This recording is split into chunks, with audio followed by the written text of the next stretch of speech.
Hello and welcome to Classic Car Cave. You're probably wondering why there's a picture of or a video of our little ride on John Deere tractor. Well, I'll give you the update. I was looking at the weather tonight when I came back after taking my wife back to Vienna, and I saw this 90% snow Thursday. Where is it? Thursday, overcast Friday, but +2, so it isn't going to go. And right the way through till next week. And trying to get the Jaguar XK150 round in the snow, because I have to come out of this side of the garage, take it round, all the way round into the street, and then up a small incline in front of this door here. So we thought we'd take the opportunity tonight and get it in. So what we did is we used this little tractor and it pulled it in up to a certain point, and then we moved it across to one side and physically pushed it onto the ramp, and there it is. This is what you call creative maintenance. So Miz just nicked the wheel off the compressor to put on this. Unfortunately our stores don't open, we're on this lockdown until Monday.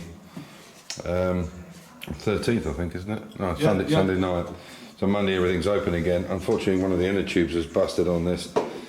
But we haven't used this machine, I'm fairly sure, for about the last 4 or 5 years. I think it's something like that. You can see there's lots of overspray on it where it's been sat down, but he's got it working again. The carburetor was really in a bad condition. There was a lot of corrosion in it. But the engine hasn't run for some period of time. So what he's going to do now is try and take the inner tube out of this one and put it onto here. Unfortunately, the problem with this snow blower is it's great with soft snow or snow that's not compacted. Ice it's useless with, and a few other things, but the other problem with it is it's a push one, so it's not motorized wheels, so really going downhill and on flats is about all you can do with it. But you know, it was a fraction of the price of a motorized one, but for many years we haven't used it. But I'll show you what it looks like outside, since it only started last night, 11 o'clock, the snow, but I'll show you what it looks like. As you can see, this has been snowing since around 11 last night. It's now 1 o'clock the next day, and this is forecast for the next 7 or 8 days. I think tomorrow is the only day it doesn't snow, and so that decision to move the E-Type and the Mini out off the ramp, or under the ramp, and bring around the XK was the right decision. We did it last night after we'd had a meal, and you can see Amir has moved some of the snow here, but that wall will give you an idea just how high that's gone. We've not had this kind of situation for, I don't know, at least 5 years. You can see how much snow has gone on that. It's pretty deep. Yeah, I can't remember, I think 5 years at least it's been since it got as bad as this. So yeah, big difference, but that was a really good shout. I'm really glad that we made that effort last night to drag the car around. Unfortunately, hopefully time to finish all the work on it in the new year and bring it back round. Most of this will be cleared away again, but we need to get this this snow blower running. So there we go, what a difference. Winter's here for sure. There's a lot of things to do. One of the things I want to do is this pedal box here, which is something not quite right here. These angles are not quite right on it, so we have to do something about that. And see if we can get these pedals more into the center. And also this torsion bar is wrong. You can see how it is here. This tyre is much taller than that one. Unfortunately, I don't have a complete set, but it's neither here nor there. But you can see the suspension's not right here.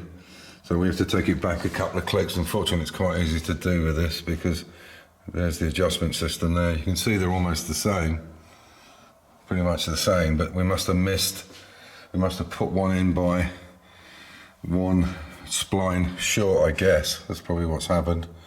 So we can sort that out and then get working on it. But I just want to check that everything does fit right the way it's supposed to. There's plenty of room there between new aluminium tank and the boot well. This is where the tyre goes in here.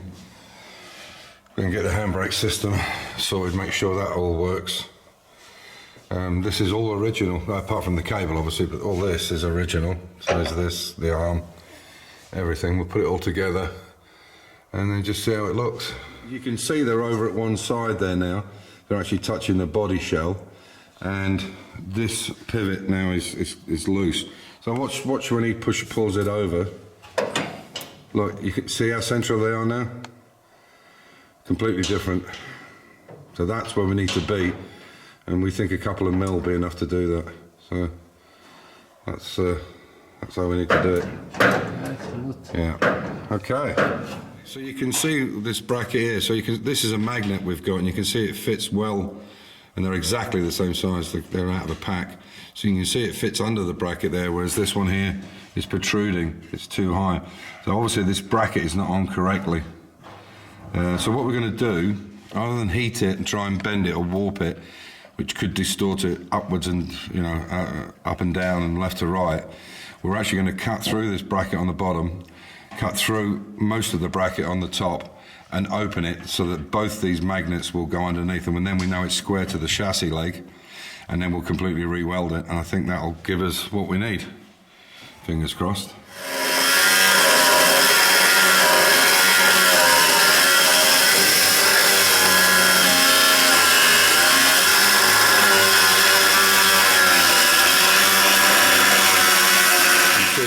That it's cut through there, through the bottom, and it's half cut, well, mostly cut. There's just a few mil left on the end, and we've pulled that out and put these magnets, which is spacing out exactly. So now what we're going to do is re-weld them, and I think we'll be right on the money. We'll soon find out. So if you've got a problem with the pedals, this seems to be a way to do it. Okay, so those pedals are not actually attached yet, they're in. You just need the bolt that goes through it. It's like a pinch bolt that you get in the bottom of a mini steering column, but you can see now how central they are. I'll show you the other side, but that's how they look from the inside and from the outside. What's that like? It's inside. Yeah. Oh, there you go. And there you can see. Sorry, I'll get the camera in. You can see how much more central they are now. And you can see obviously the pins are not in, and that one's not pushed right in completely. All we have to do now is adjust the clutch. The clutch arm needs to come up a little bit more, and we just do that by turning the threads in the clevis. So we are done, and this is how it looks underneath. I'll get the light, sorry guys. And this is how it looks underneath, exactly the same. Basically all we've done is brought this shaft. We pulled it out by about 2 millimeters, and it's pulled it over about, I don't know, half a centimeter or so. So it's now completely straight. Everything's back in, the bearings. The only difference now is, you might be able to see, sorry I'm trying to film this and look through, you might be able to see that there's the stop here for that one. It's to stop the pedals flicking back, and you can see now that that stop screw is further than this extension. So what we're going to do is we're going to get a plate, weld a nut in it, attach it to this stop, which will then go onto that stop, because there's no point in welding it under there. It's only to stop it flipping out, which is not likely to do because it's on a clevis pin anyway. But that stop, that bolt should be on the edge of this flat plate to stop it springing back completely. You know, if something happened, if the circlip came out of the slave cylinder, it could theoretically it could flip up, because we've got to put springs on here and here onto a plate. So we'll show you that when it's all finished up. But it works. Pedals work well. Doesn't touch anything, and they're really central. So very happy. We put the covers on the cars, the Mini Cooper. Unfortunately, because I don't have the other Cooper here, it's supposed to be getting done for the turf. The mice decided to use it as a little house. So there it is. There's the second one. Nice, beautiful thing, and they've decided to live in it and rip it to pieces. There's 2 holes in it, so I'll see if I can get them repaired. Cut out in patches, put in, little bastards. Anyway, so what we'll do now is I'll cover them with the grey sheets now, and then we're good for a few months. Redone the front suspension, the torsion bars, and the car's sitting a lot better now.